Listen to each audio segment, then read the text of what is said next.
This is a war that should have never happened.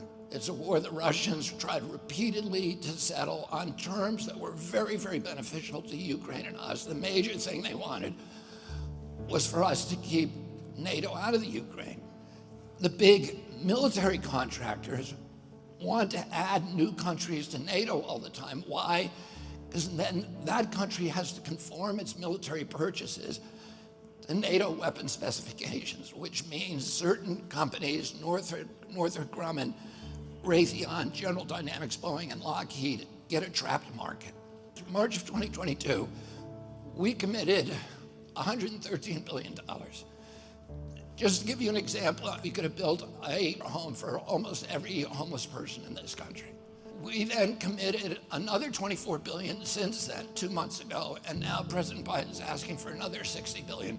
But the big, big expenses are going to come after the war, when we have to rebuild all the things that we destroyed.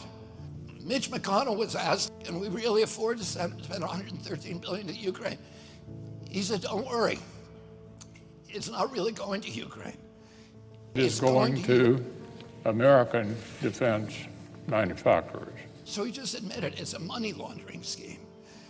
And who do you think owns every one of those companies? BlackRock.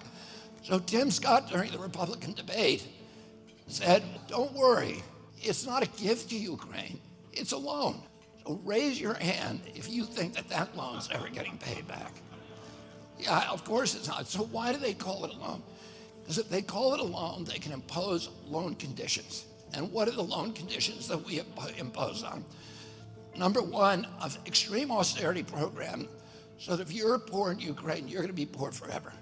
Number two, most important, Ukraine has to put all of its government-owned assets up for sale to multinational corporations, including all of its agricultural land, the biggest single asset in Europe. In Ukraine, there's been 1,000 years of war fought over that land. It's the richest farmland in the world. It's the breadbasket of Europe.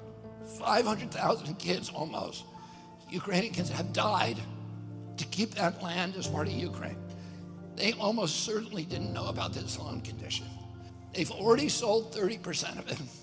The buyers were DuPont, Cargill, and Monsanto. Who do you think owns all of those companies? Yeah, BlackRock. And then in December, President Biden gave out the contract to rebuild Ukraine. And who do you think got that contract? BlackRock.